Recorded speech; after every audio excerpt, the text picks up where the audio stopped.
was like going in, instead of being like, all I have to do is get through this.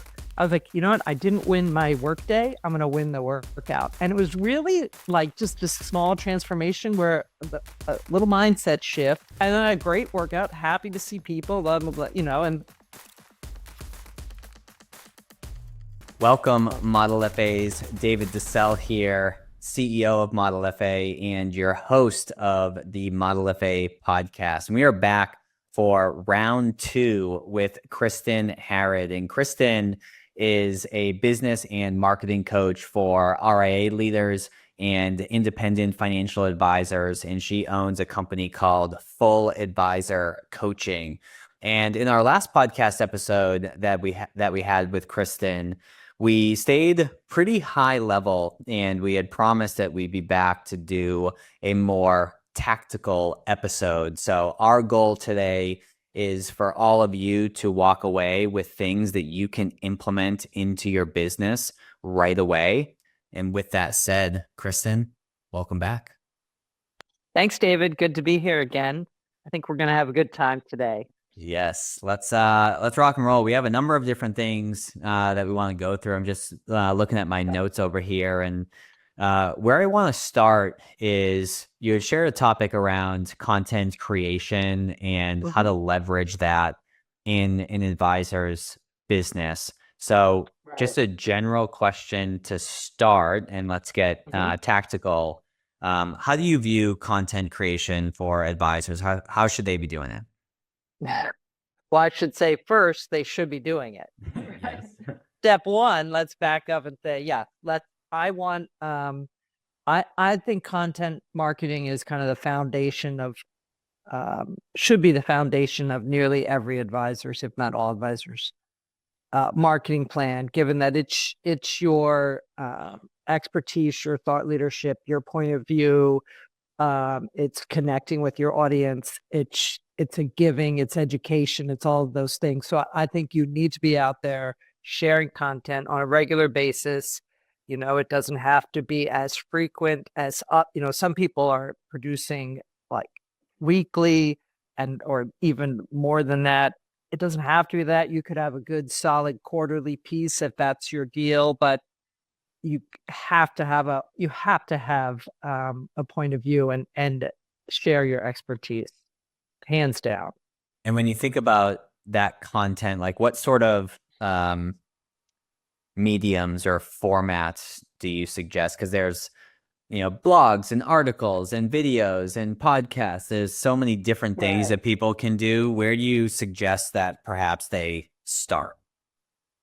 Well, I think it really depends. I like to find out where an advisor has energy around content creation, right? Like what are they drawn to? What are they feeling good about? Sort of married with how does their audience like to consume information? But I think we're at a point where it's probably more important that you find a medium that you can deliver on over time, because I think overall clients or prospective clients will consume information. Like we can repurpose, and we can get into how to repurpose. So if you're like, all I want to do is a podcast, we can do the podcast and then take that content and turn it into other ways. If you want to do video, good for you. That's another people love videos. They love consuming videos. I personally, and it could be a function of age, I don't know, but I like to have people start with a long form blog post to kind of get their messaging down and get their key pain points articulated for the audience to be able. I find if you can write a 2,000 word blog post or outline one and have someone else write it, and you can review it and get your messaging down there, that fuels everything from there. And whether or not you actually have a blog and publish it, or it's just an article, or it's something you take as a foundation to turn into videos, to turn into podcast episodes, to turn into infographics that you share, doesn't matter. But I find that if you can get that key information down, it serves to fuel the fire for a long time. Yeah, that's a key point there, where once you create a piece of content, that can actually turn into 3, 4, 5, 10 pieces of additional content that you can splice up in bite-sized chunks or do it in different mediums. So in the reverse, let's say someone starts with a video or a podcast. Well, that can be transcribed and put in written form. That can be spliced up, and now you have little mini clips. So oftentimes I'll suggest that folks, I'm very bullish on, and maybe this is a function of what I like to do and don't like to do, but like, I don't like to write. I'd rather just get on the microphone or get on a video. So I suggest, regardless of the medium, do something that's longer format that you can then splice up into bite-sized chunks. Yeah, I think that's well said, because while I might default to writing first, I'm also, I just thought of an example of these RA leaders that I'm working with now who are, they're kind of gearing up on their marketing efforts, and they've decided they're going to do a virtual live event, right? So a webinar type of thing where they're crafting the messaging behind, they're putting the slides together, they're saying, what's the story we want to tell?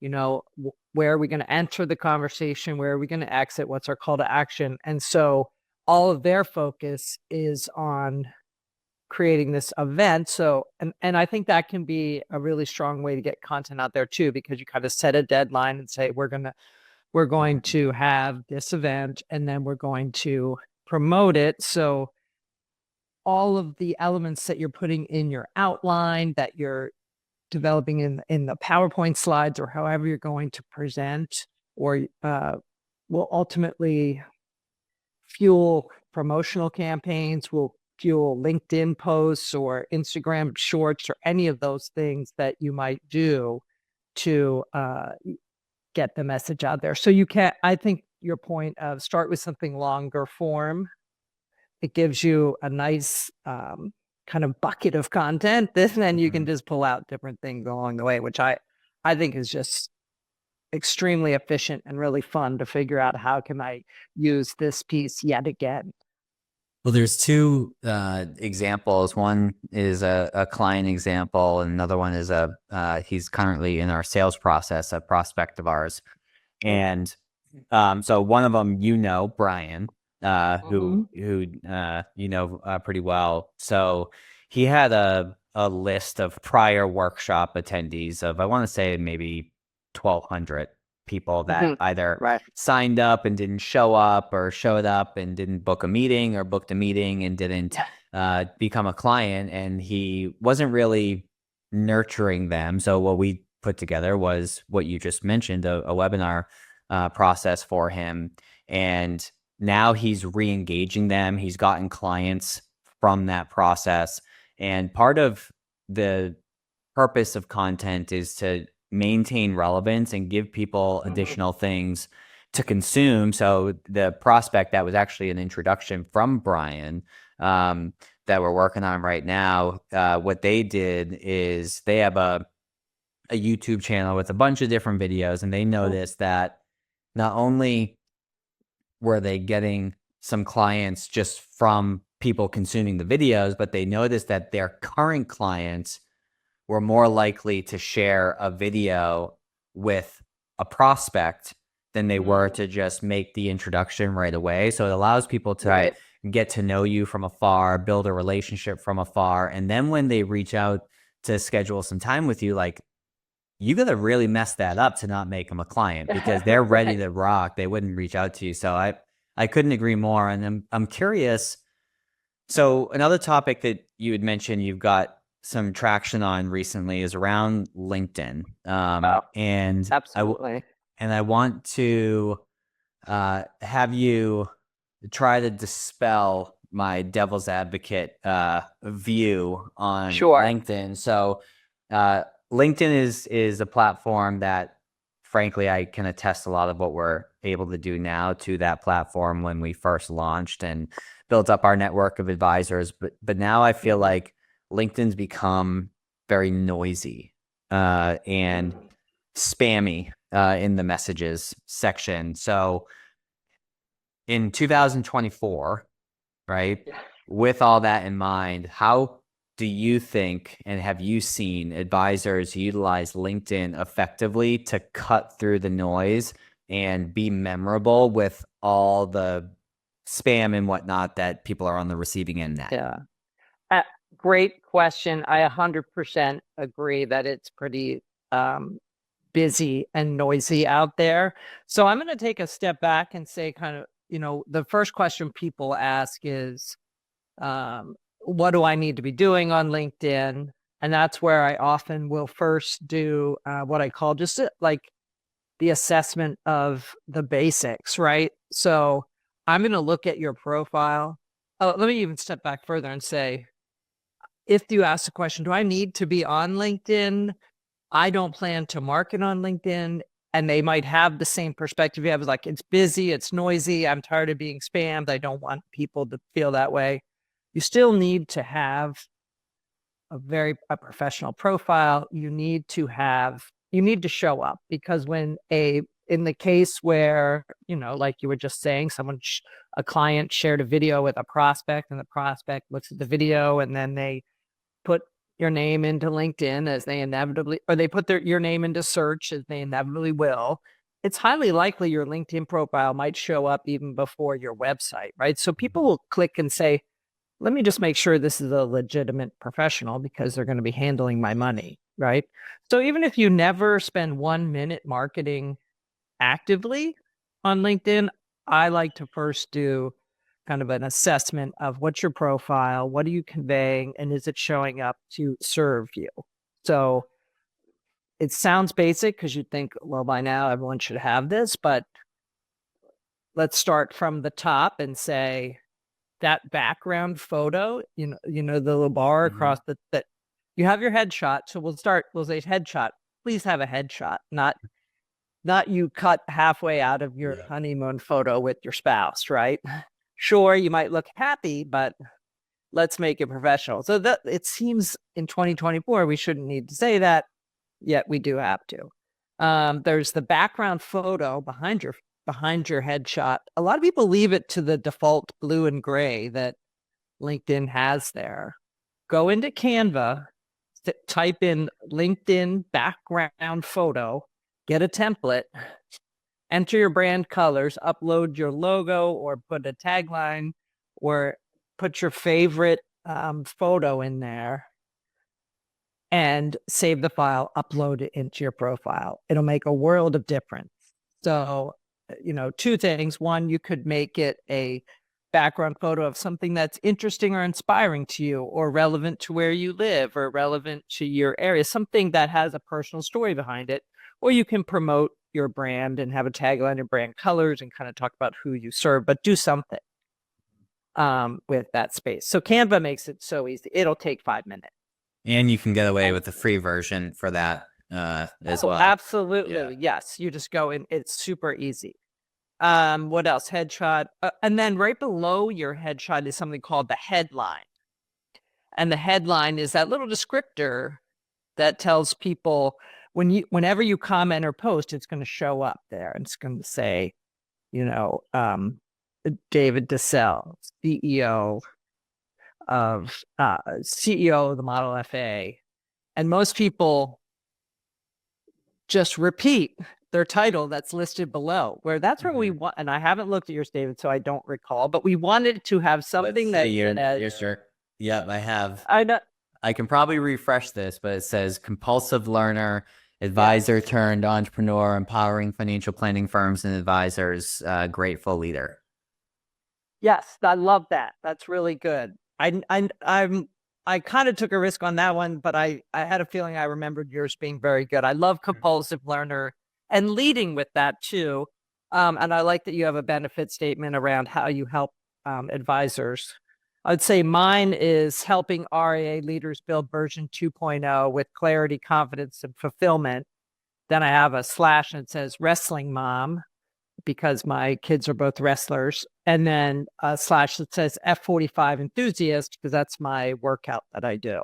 And so those types of things, like Do you think more people ask me about the first part or the second two parts? The second two parts is the right answer. And it's fun because then they'll, I'll have an advisor reach out and go, oh, I have an F-45 down the street. I was thinking I was going to try it out.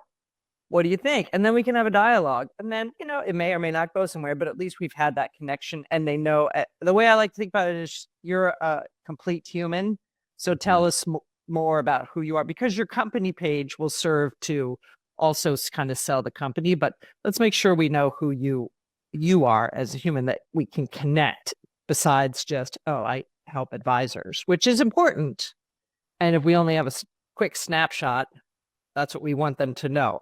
I like a benefit statement like, I help who do what so they can what, that's kind of your very basic. So there's a few different ways to go after that, but I like, if you can find some that you like from other people, jot them down or take a screenshot and then kind of pick and choose what you like. Because that's the thing people see the most. So if we had to be tactical and say, just do one thing, fix that top section of your profile, you'll be all set. You can also put a link in that.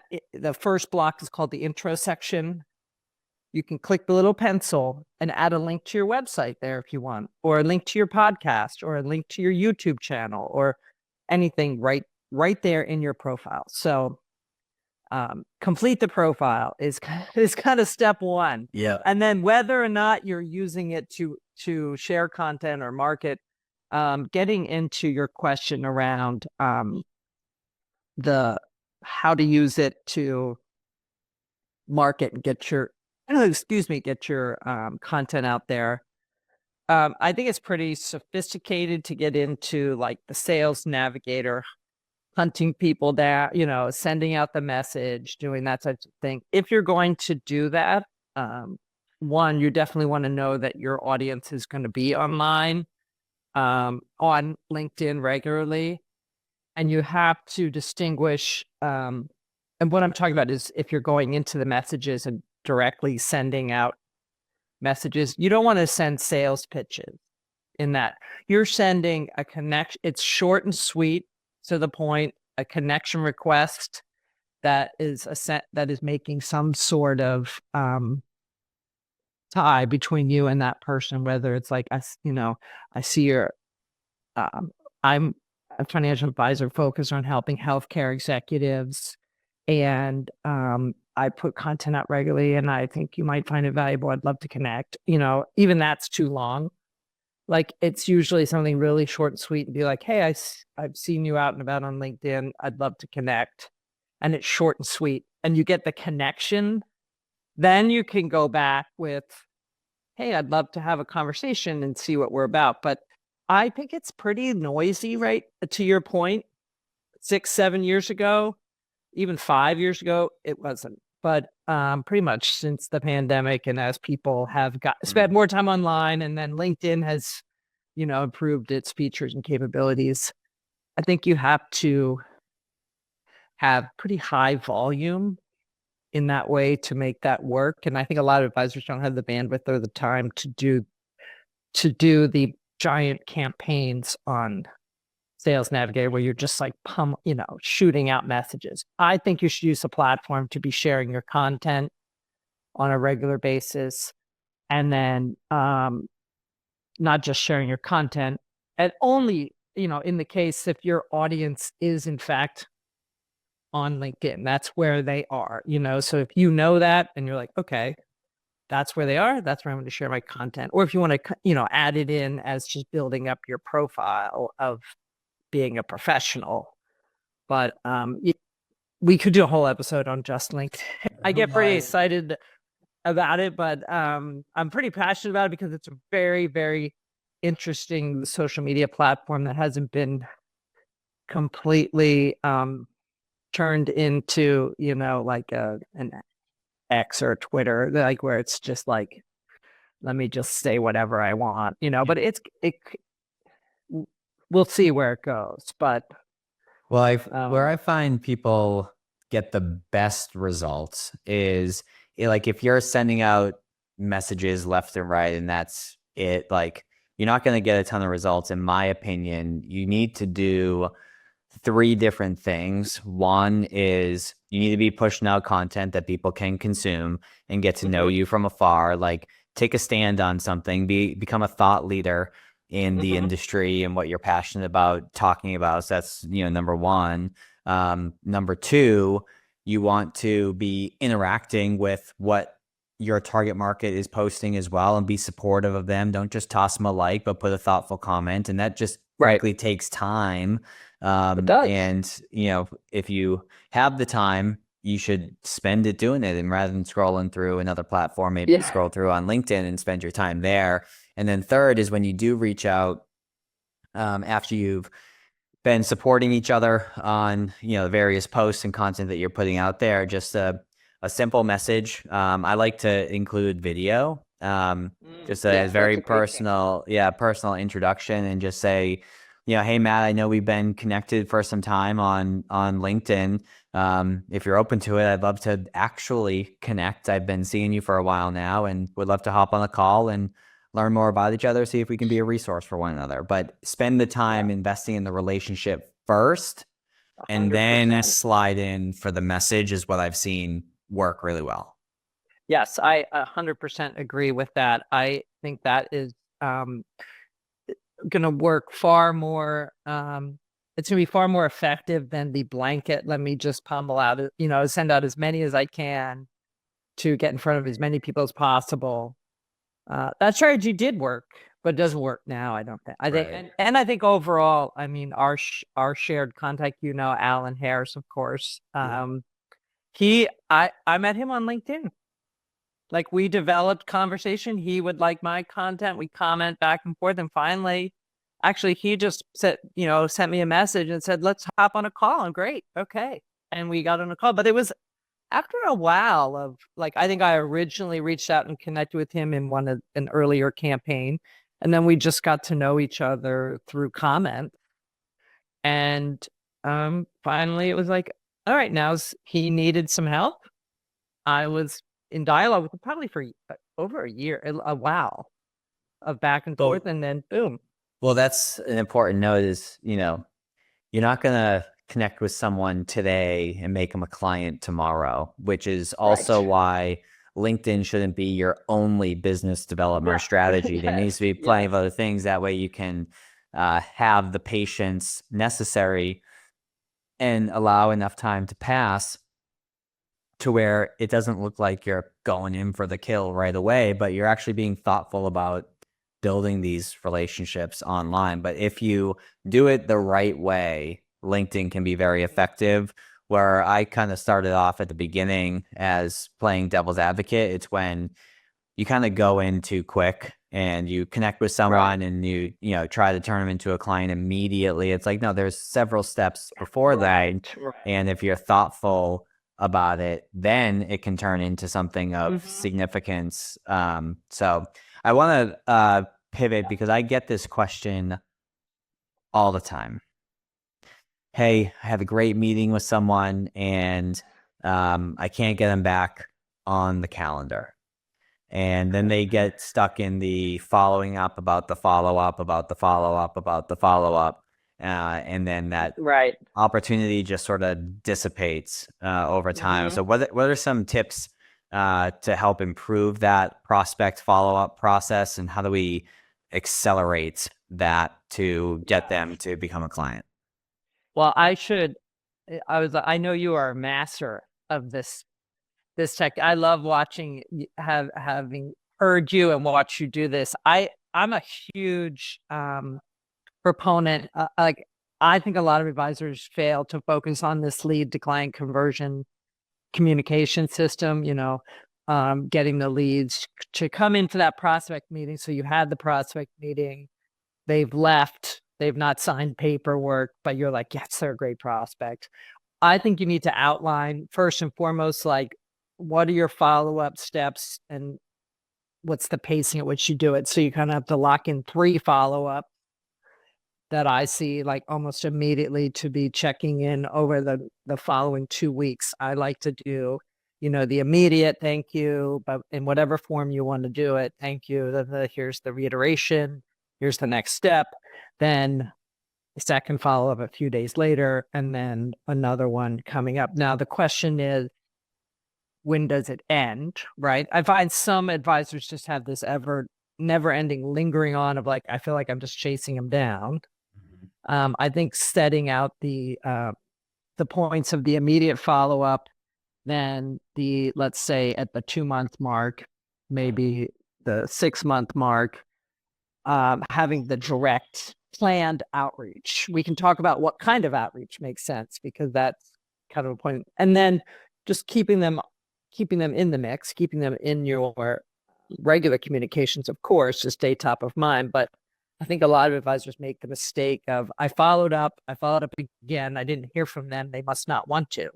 When in fact, we know most likely life interrupted, and they just haven't just made a decision on it at this point. And frankly, if they haven't said no, there's still a possible yes, right? So in terms of types of content, I think that's where you need to get creative. If it's been a few follow-ups and you're not hearing back from them, the straightforward, hey, we talked about the next step, are you ready to move forward? I think that's where you need to start to say, oh, I've found this piece of content, or I think, you would really enjoy this video that talks about an issue that you brought up to me. So I think you have to start to weave in relevant content, value adds, if you will, to catch their attention, to say, I care more than just hunting down and closing the sale. I want to provide something that is of value to you as you're going through this decision process. And I think, to your point, again, this could be a place where video can work well, using a short video, whether it's a Loom or a BombBomb or something like that you send out. So those are things I've seen work.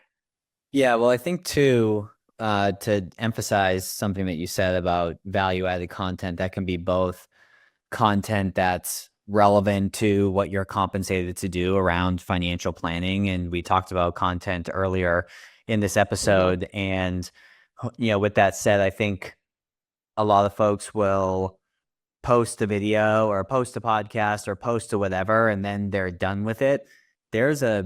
When I have an advisor who asks about like COI development, I have a blog and the podcast that are like 3 years old that I still share to this day. So like you can repurpose this content on a one-to-one basis.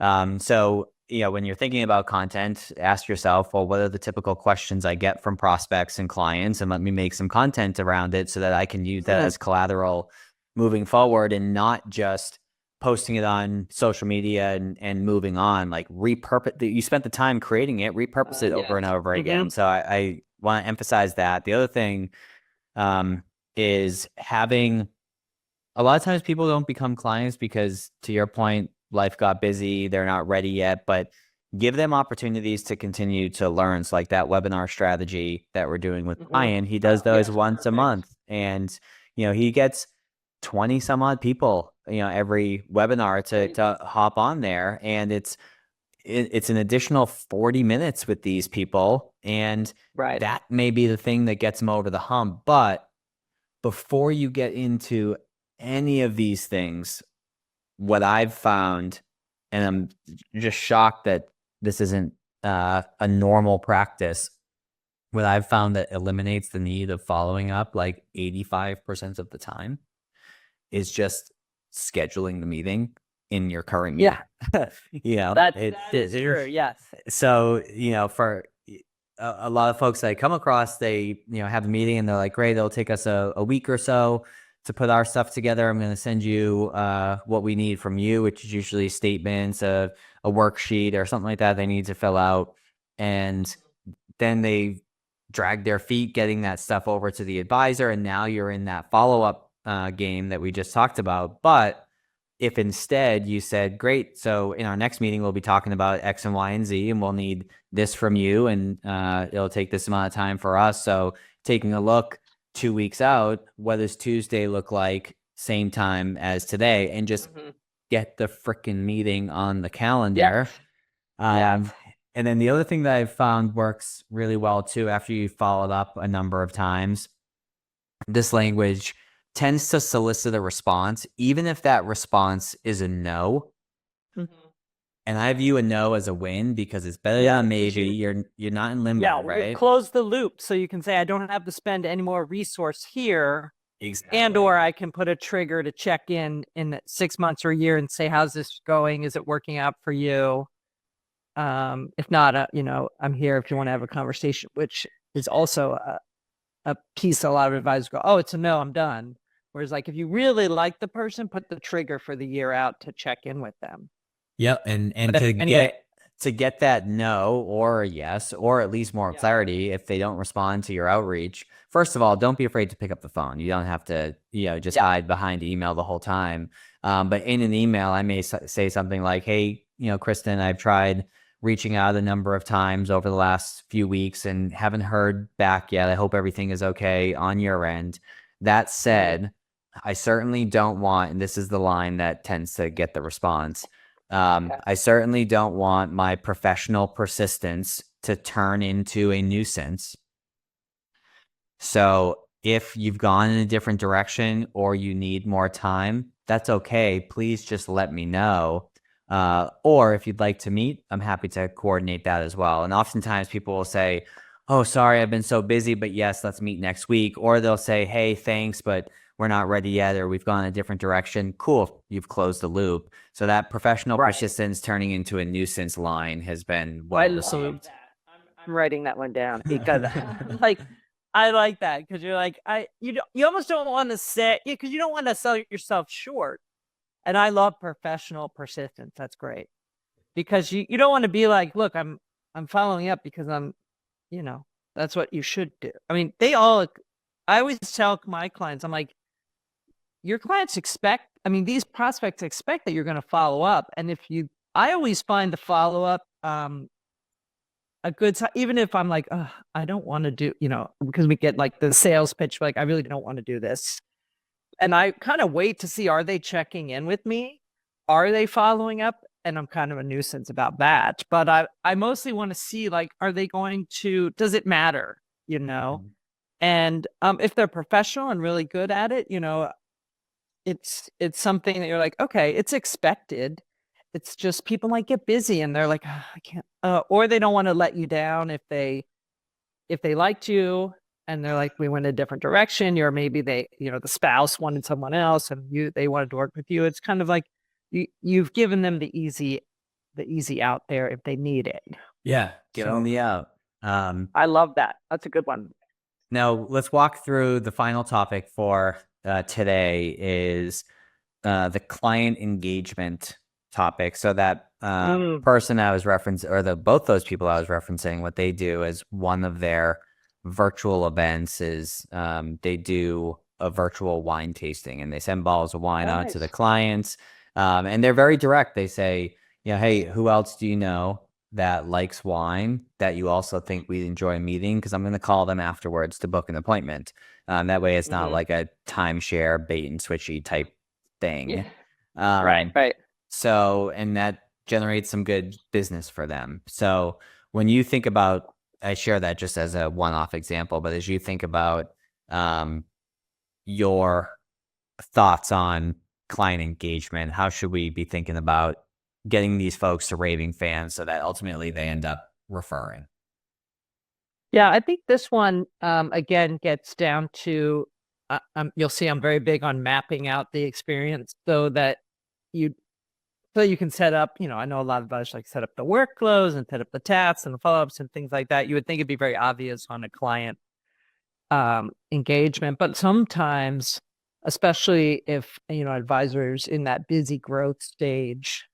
And I remember when I had my RA, you were so worried, like, especially the earlier stage, you were so worried about the next person coming in that you'd be like, okay, well, I already have that person handled. So they're back here, the client's back here. And you're like, I care about them immensely, but you are so hungry for next person to come in. You may overlook the follow-up, the nurture of the client that is already paying you. Right. So I think being very clear on what I found a good delineation is like what is the year one experience, starting back to like the onboarding and making sure the onboarding is very defined, clear, and they can be handheld and carried through the process, and really solidifying that engagement right out of the gate, so that any worry they had about, having you in charge of their money or giving them advice on this is, put to rest, because you're very clearly, hand holding them through that, and then mapping out, okay, and letting them know. And this is where we usually even deliver like just a one pager that's like, here's what's going to happen this year, right? Because a lot of times people have never worked with an advisor, or they've worked with someone who just took the money and invested it and didn't really communicate with them. So you kind of map it out and show a visual and say, here's what's going to happen this year. And, you're always available if you want to call me, but you kind of show them the way so they're not worried, and they kind of feel like right away, okay, this burden is in good hands. And then from the year 2 on, it's a question of mapping out what is the cadence of communication, engagement. How often do you want to have? Are you going to have client appreciation events? Are you going to focus more on individual gifting? Do you want to have events where clients are bringing in prospects, to your point, like that webinar or the wine tasting? You kind of want to shape that to fit your firm's values and approach. And I'd say it varies across the board, but it's important to put as much, if not more, emphasis on what is the client experience, and making sure that you're being consistent across the board with that for the client. So then the details of what works, it all depends. We talked last time a lot about the individual gift and the ones with thought. Or the water bottle example, and your picture behind you, right? The engagement photo. So yeah. So I think all of those types of things. But in terms of getting, I think the piece I'm seeing a lot around now, and I'd be curious if you've seen tactics that work here, are, how do we get those Google reviews? How do we get those testimonials? Fundamentally, there's the compliance issues and all that, but ultimately you can ask, right? So I think step 1 is make sure you're asking. And so how do we do it in a way that is natural to you, that fits, right? And that's compliant, but we want, And yeah, Google reviews are, and I want to wrap up with a thought, but update for you with Alan and the other advisors at Berkshire Money Management. They're up to 134 5-star Google reviews. Nice. Like kicking butt. And no surprise, but they had to ask, right? Like you don't just. It was a concerted effort, and what they're noticing is sales cycles are shortening. People are more likely to say yes because they realize that there's 134 other people documented that had a wonderful experience. Why would they think their experience would be any different? And I'd also say too, so I just recently did a workshop with some clients of mine, and they're located just outside of Orlando, a company called Candor Path. I've worked with them for 6-7 years or so. Okay. And so I did an in-person workshop with them, and it was all based on the book Unreasonable Hospitality. Oh, I love that book. Which is just wonderful. And what we were talking about is they've put together a very scalable service model, but we needed to put together a scalable baseline and foundational experience model to layer on top of that, to then free up the time and bandwidth to personalize the experience on a per client basis. So I've just come to find that a lot of advisors will have their service model dialed in, but their experience model tends to fall short. And at the end of the day, people will refer you based on the way that they feel, not necessarily based on the things that you did for them. Right. They don't refer because you met their expectations. They refer because you greatly exceeded those. Yes. So yes. 100%. Yes, I think everyone, if an advisor has not yet read that book, it is unreasonable Hospitality. expectation. Hospitality, yes. Yes. It's fantastic, and it's from the Michelin star restaurant in New York, and the author Will Guidara or something. Guidara, yes, something like that. Yeah. Fantastic book. Loved it. So yeah. So great example. Yes, all about customer experience and how you can surprise and delight, and they went well above anything you've ever heard of, which was fantastic. Yeah, it's a wonderful book, and it's an easy read too, and that it's captivating. But speaking of books, as you know, one of the things we ask all of our guests is a book that's had an impact on them. And I remember you emailed me in advance, and you were like, "Hey, I know I already did this on the first one, but I have another book that I want to mention." So what's the book that comes to mind that's had an impact on you lately? This book is called All It Takes Is a Goal, and it's by John Acuff, Acuff, 2 Fs. And I just finished it, and I'm actually listening to it again and breaking it down and kind of doing the work behind it. But it's essentially, he called himself a goal nerd, but it's how he pretty much, it's about living up to your full potential, which is always a kind of a draw, right? Because you're like, there's always more you can do. But he essentially talks about breaking goals down into kind of 3 stages of easy goals, these kind of middle goals, which are 30 to 90 days, and then what he calls guaranteed goals, which are 1-year goals. And then he takes you through a process in the book of breaking those down. And he talks about kind of 5 games of life, like versus 5 areas. He talks about making things a game. So it's like career, all like career, fun, relationships, money. I'm forgetting easy ones, I'm sure, fitness or health, right? And so, and setting like really small goals so you can win, right? Because, as we win, you can get ahead. So I don't want to give away too much because it's very hands-on, and his delivery is funny. It's relatable. And again, it could be his age. He's a little closer to my age than yours, David, but he uses relevant examples that I get, that I understand. And he has a podcast where he does shorter bits and where he'll just hone in on one concept.